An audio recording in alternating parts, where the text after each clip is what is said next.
Morning, everyone. This is Robert T. Green, the CEO of Pre-Post Game, also known as the Players Rep, here to educate, empower, protect the athletes and the family's best interests and theirs alone. So, I'm doing this impromptu podcast, and I'm going to allow anyone, and I'm going to do a disclaimer, that anyone that claims to be a pro player or advocate for athletes, they want to join in on this live, just hit the button.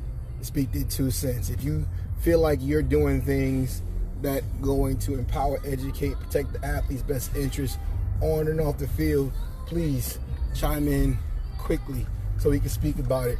I want to address a couple things. I was listening to Sirius XM NFL radio, and I want to, any of my coaching friends or just people in general, I want you guys to know Charlie Weiss, who happens to be on around 7 a.m. to 9 a.m., and you can share this message with him if you want to, or I'll share it when I see him.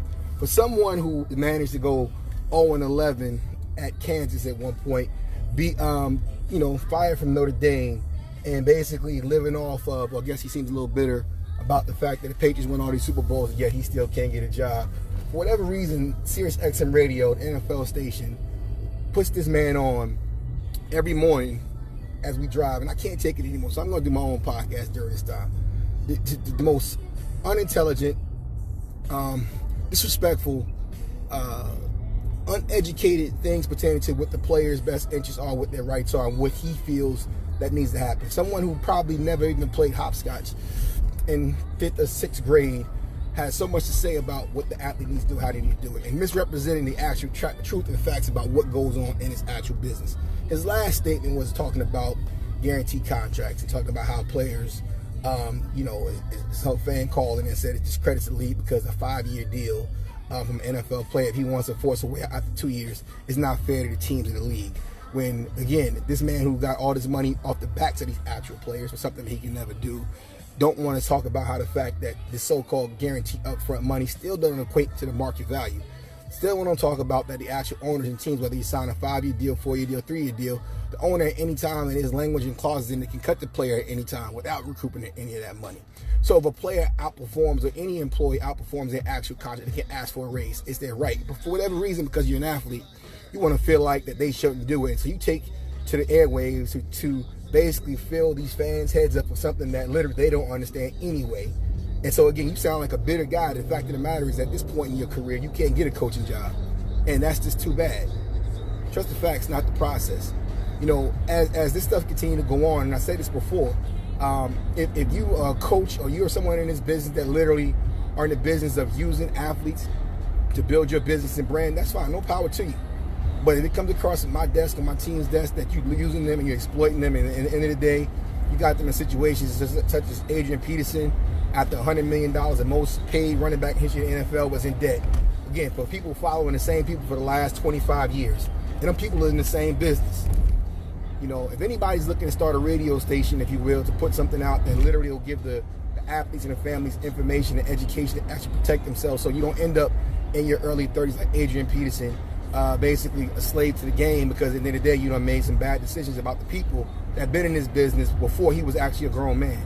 These people that actually was around this young man since he was in high school, and these certain camps, and these certain events, and these certain things that they bring you out there, which I talk about regarding sports trafficking. It's gotten to the point where 2019, when you talk about financial literacy, and these guys are going to college, talking about free education, these guys don't know anything. But yet we keep going down the same process every year. That's because the people that's in the business, the same people that tell you to trust the process, are the same people keeping you young and dumb straight throughout. The fact of the matter is, the more you know about your own business, the more you know how to take care of yourself, the less that they're needed. And for them, that's unacceptable, because really, what are they doing? What are they doing? They're giving you a helmet sticker for concussion.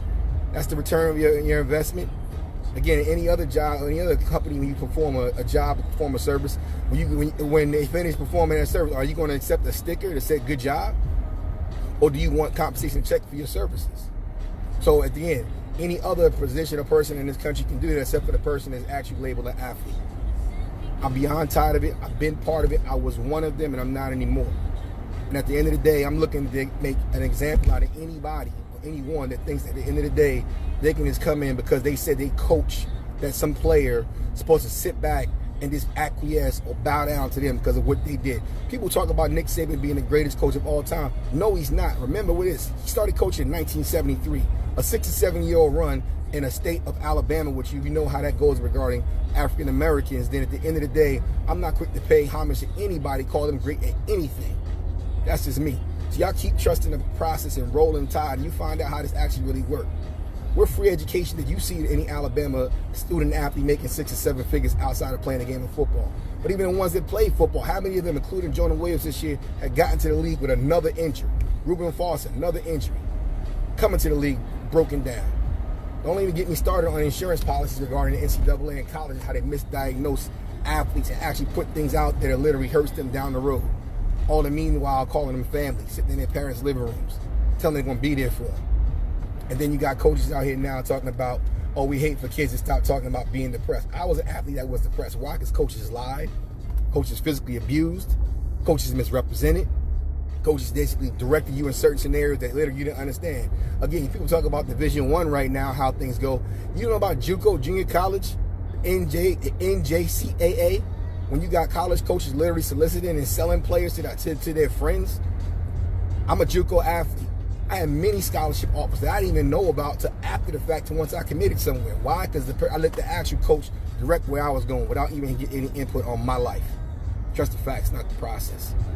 So this is some real education for you. Real free, real matter of fact, real point of emphasis. And at the end of the day, when it comes to these athletes, they can go broke with or without you. They don't need your assistance in that. So if you're not going to come correct and actually have something that's valuable, what we call a value proposition in business, you need to stay in your lane. If you a coach, then you coach. Don't talk to that kid about what he should do regarding agencies. Don't be directing them to some camps as these coaches be making it up as they go along. You're setting these kids up for failure. And at the end of the day, they're going to end up right back where they started, if not worse. And at the end of the day, as you know, a lot of these kids, once you can't make any more money off them, that's when the real depression kicks in. Why? Because at the end of the day, they can't reach out to you because you're not answering your phone. You're taking what they did and using their name to get the next player. No different than human trafficking and sex trafficking. You know better, sports trafficking. Except they want to call it legal. So instead of listening to Sirius XM right now and Charlie Weiss, who don't know what he's talking about, not qualified to speak on something, I'm going to sit here and do my Sirius XM radio. The Players Rep, Robert T. Green, CEO pre-post game. You can find me at the Players Rep 1 on Twitter, the Players Rep on Facebook. Let that truck pass. The Players Rep on Instagram. Players Rep 1 on Instagram. Hope everybody's well. Be safe. Look forward to talking to you guys soon. All the athletes is going into camp coming soon. Make sure you hydrate. Make sure you take care of your injuries. Make sure you document. Make sure if you get injured, you get a second or third opinion. Trust the facts, not the process. Robert T. Green. Hope everybody's well. Have a blessed day. Bye-bye.